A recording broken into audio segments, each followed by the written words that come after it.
Okay, this next video is about football. In America, we call football soccer. And so, here's my question for you.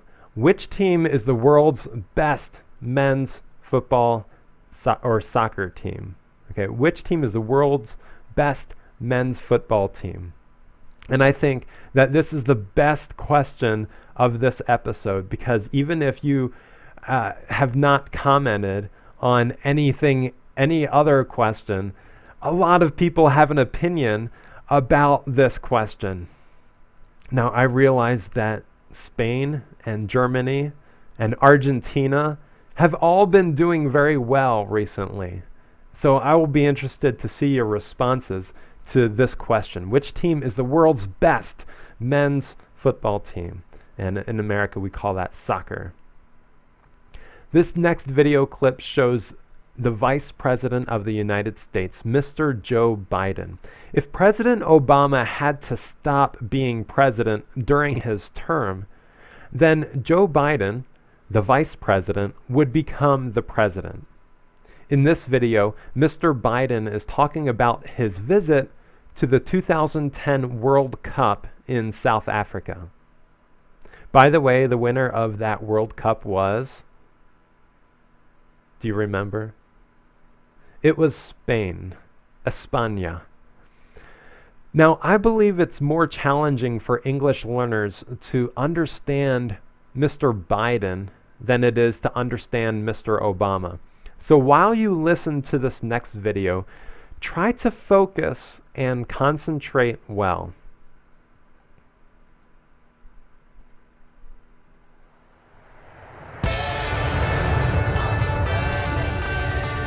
I'm here in South Africa representing the United States. Unfortunately, President Obama wasn't able to make it, so he asked me to be president of the opening ceremonies. We watched a thrilling game, watched Mexico and South Africa play. They played to a tie. And I'm heading from here to the game tonight, the first U.S. game. So, we have the World Series, we have the NBA playoffs, we have all these great events. But this is really a World Cup. I mean, the whole world's here. The enthusiasm from around the world is staggering. I met this morning with the President of the World Cup, an impressive guy. We talked at length about what the United States had to offer at the World Cup and what the World Cup had to offer the United States.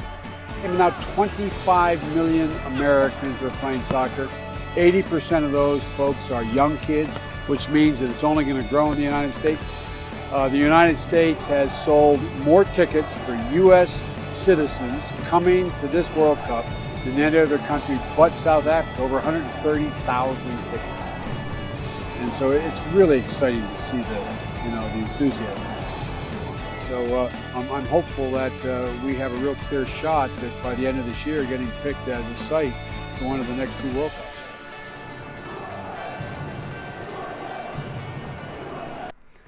Just showing that video probably makes one of you want to go outside right now and play some football, right? Well, at the near the beginning of the video, Mr. Biden said something about President Obama not being able to make it. What does this mean?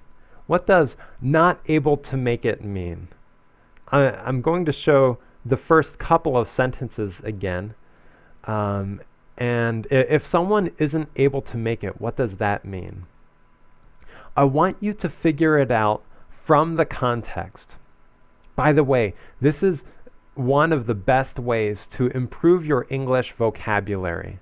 Listening to the context or reading the context while you read or listen and you see or hear a word that you do not understand, you get an opportunity to see or hear that word or expression as it is being used.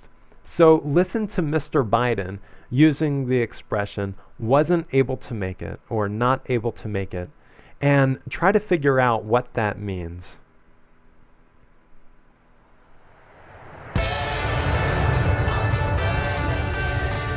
I'm here in South Africa representing the United States. Unfortunately, President Obama wasn't able to make it, so he asked me to be president of the opening ceremonies. Mr. Biden said, unfortunately, President Obama wasn't able to make it, so he asked me to be present at the opening ceremonies.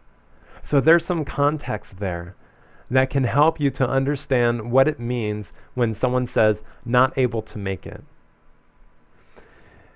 It is clear from the video that President Obama asked Vice President Biden to be present at the opening ceremonies in South Africa for the World Cup, 2010 World Cup. So if you are not able to make it, then it means that you are not able to be present.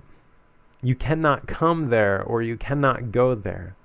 So context is extremely important as you are listening.